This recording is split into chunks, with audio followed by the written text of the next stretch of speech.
Okay, so it looks like we got a little bit of a breaking news story here. I actually was talking about this on my channel not too long ago. Figure I'd give you guys an update because this whole situation was weird.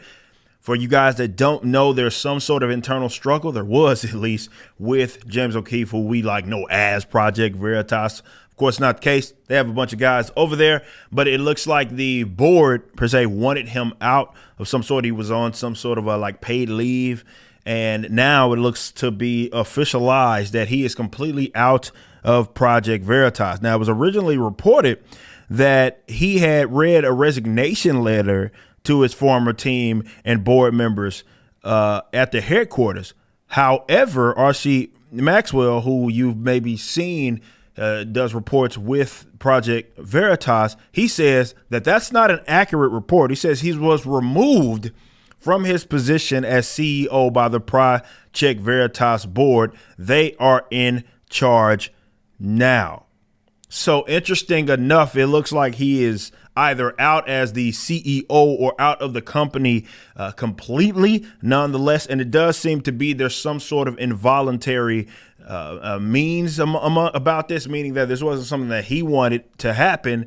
And, the early reports are talking about, oh, well, he was hard to work with, some of the employees, anonymous guys had said, which doesn't really seem to be the case. Now, I don't want to say it seems to be the case. It's not really saying anything because, well, people that certainly are very competitive, they care about their jobs. They're always going to be, it's like Jim Shooter with Marvel. They're going to be hard to work with. That doesn't even mean anything.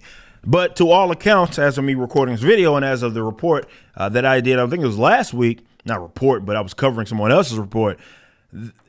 There's no criminal behavior or anything that he's been accused of. It's been more of that they just don't want him there. So the angle that I took on that previous video was talking about, corporate setup and all that, and how people that are business owners, you have to be very, very careful with how you do things. We know that, be it through tax incentive, be it through your sort of setup. I don't know if they were considered a nonprofit, but you can see the benefit of bringing other people on, but you always have to be careful with that, especially when you're talking about having an actual board, because, well, they can get you up out of there. And it doesn't matter how comfortable you were around them, how much you think they're your friends or any of that. If they have the power to get you up out of there, they are a threat as far as I'm concerned. And in order to protect yourself, even if it means doing more work, keep it within house. Now, I think James O'Keefe is going to be fine. He's going to continue to do what it is that he's going to do. If he's going to be completely out of the company, and he's more than likely going to have his own deal, and I'm sure people will follow him there. But, Project Veritas, is it going to be able to stand? Well, we'll see, because a lot of folks I've seen that donate to them all the time are saying, look, man, I'm done if he's out, especially if you guys ousted him for no legitimate reason. Like I said, all accounts, some comes out later, it does. But as of right now, there's been no accusation of actual criminal behavior, act of aggression or anything done by way of James O'Keefe. It just seems like maybe it was a mole, maybe it was a coup, maybe it was some conspiracy. I don't know. But as of right now, it looks like he is at minimum out on his position as a board member of his position as CEO of the Project Veritas board. So I'll keep you posted as the story continues to develop. Wherever you're viewing the content, I appreciate you. If you enjoyed it, you may be interested in my comic book company, Rippaverse Comics. Our first book and campaign, ISOM #1, brought in $3.7 million with tens of thousands of satisfied customers.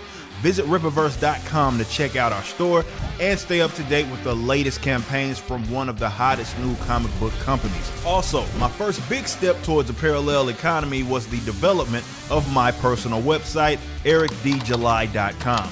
This entirely replaced my Patreon. Now, if you enjoy this content, please consider becoming a member over at the website. We have an ever-expanding list of perks for various membership tiers, a forum, and a phone app. Some of these perks will even benefit you if you're fans of the Rippaverse. Anyway, I appreciate you so much for being a supporter and or customer. I even got a little love for my haters.